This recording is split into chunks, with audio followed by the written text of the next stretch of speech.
Chapter 1. I thought you said this place was known for its nacho mountain.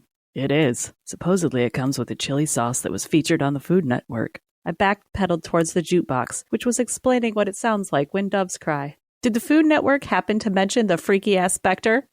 A nightmare with the skull and torso of a skeleton, and a lower half of rolling, churning darkness, herded me back further with its floating form. The crimson cloak it wore snapped out behind it like living flame. Oddly enough, they left that out. But I think I found something. Reid's thumbs flicked over his phone screen, his warm topaz gaze scanning as he scrolled. He had a Jason Momoa quality to him that I appreciated more when I wasn't being tormented by a malevolent entity. It says here that every specter is in possession of a quartz blade. You just have to take that and use it against it. Don't say just like this is easy. You're belittling a moment that is truly traumatizing.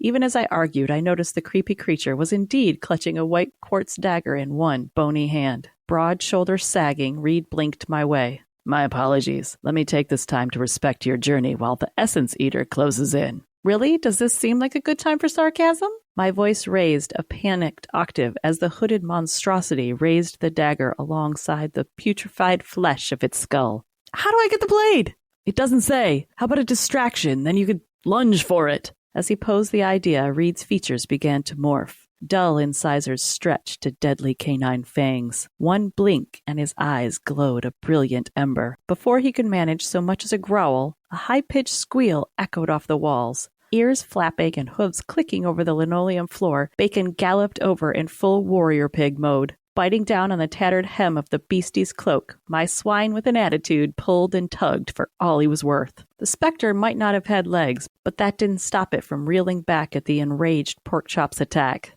Eyebrows raised, I pushed off the faux wood-paneled wall. Not what I had in mind, but I can work with this. While the entity curled the bony digits of one hand around the fabric to battle against Bacon, I inched closer on the balls of my feet. I'll take that. Reaching out, I pinched the hilt of the blade between my thumb and forefinger, held my breath, and pulled. Yoink! The instant it touched my skin, it radiated with a deep, crimson glow. The specter's attention snapped my way, its unhinged jaws spreading into a sickly grin. I expected a fight, after which it would try to eat my essence, whatever that looked like. Instead, it lowered its head and dipped in a formal bow, which somehow proved to be even more terrifying. Bumping into the jukebox, my lower back slid over its glass front in my attempt to sidestep around the ghoul. Okay, I have it. Now what? With a shake of his head, Reid's features returned to normal. I realize this is a really bad time to admit this, but I'm pretty sure the site I got that information from was a Dungeons & Dragons board. Best advice I can give? Stab it. You have got to be frickin' kidding me! Forcing the words between clenched teeth, I planted my feet and jabbed the blade out. It slid between the specter's ribs, rattling around in the empty chest cavity and earning no reaction. Not a thing. No wonder it was hunky-dory with me taking its weapon. I could stab at it until my arms fall off. It doesn't feel a thing.